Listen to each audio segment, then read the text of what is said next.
Bro, let's go, dude. I can't wait. And you got like 8 or 9 guys coming with I know you. you guys love it, but it's not Made a entertaining trudge of a ball. game. Yeah, it made a Sometimes, trudge of a game. sometimes it was cool, but all right. I have a question for you because you've seen plenty of Toronto this year because you do Yanks some pre and post action. What the fuck happened to them? Bro, what happened to Toronto? They're not losing by little either. They're getting crushed. They got spanked 35 runs to 9, and it felt like more. They were booing the hell out of them the last 2 days.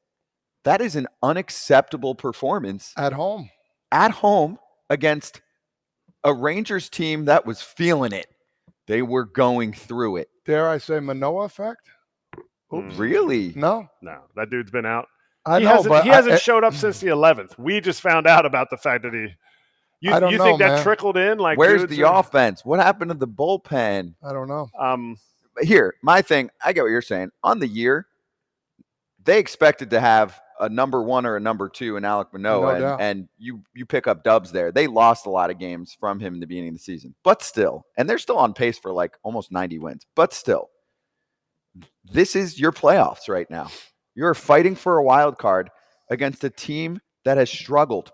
No Adolis Garcia, no Josh Young right now. Obviously, Scherzer happened, and you'd think they're devastated from that, and they're not. And I'm going to give some credit to Bruce Bochy on the other side, because whatever he's doing with the boys, that roster no longer looks like a star-studded roster. Corey Seager is on another planet. I don't know why anyone's pitching to him at this point. He's got the best OPS in the AL, but in my mind, when I look at the Rangers roster, and actually AJ's been saying this a lot, so he'd probably go, "Oh, you're getting this from me."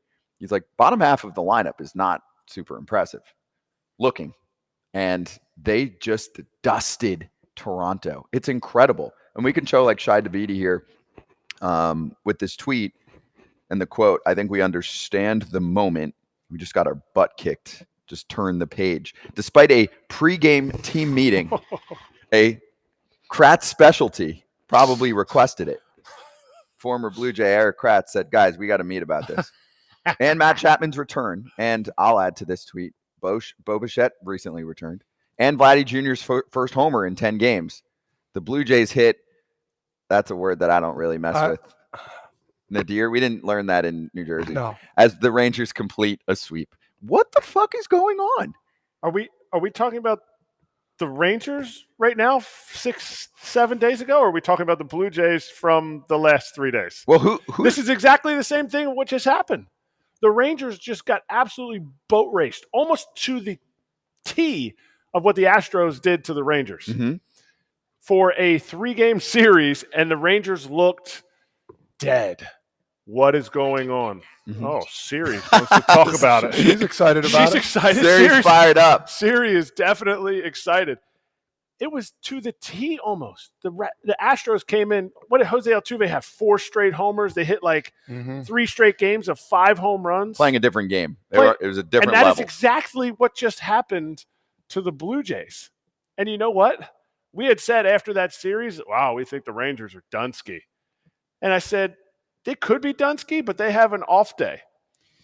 The Blue Jays don't have an off day. The Blue Jays go into their next series right now, and they just got boat raced, just like the Rangers did at home against a playoff contender who leapfrogged them during this series. The Astros leapfrogged the Rangers. The Rangers just leapfrogged the Blue Jays. This is what is exciting about the end of the season when you're watching it from each team's standpoint. If you're a Reds fan, you're only watching the Reds. You don't see what the Diamondbacks do unless they're chasing you. But now we're watching the American League. We're watching the American League wild card. We're watching the American League West. Yeah. It is, and it's crazy to me. Every game has sanctions. Like every game we're watching from here on out, besides maybe a handful, it's meaningful. You go point up on somebody, or you go point down, or a game back. It's exciting to watch right now, to be honest. And poor Blue Jays, man. Game and a half out of the wild card. It's put up or shut up time. What do you think? Why did you say you think it's the Manoah effect? Like not having him, or the I think not having him, and just everything that was along with it. People like, oh man, that was a while ago, but it still has lasting effects. You know what I mean? You hear about it in the newspaper, you hear about it online, you hear about this and that. Well, because also the latest news was he didn't report to AAA. So now another thing that guys have to talk about. Hey, did you hear about this thing about Manoah? What do you have? People, they get sick of it. You know what I mean? Let's just play. And right now, I'm not saying that's the effect. I just threw it out there. No. I know what you're saying. But I mean, I hear what you're saying. But that's the lineup. Those boys should bang. Bobichette's having a great year. Kiermaier's having a great year. Vladdy, No, Vladdy's underperformed. Yeah.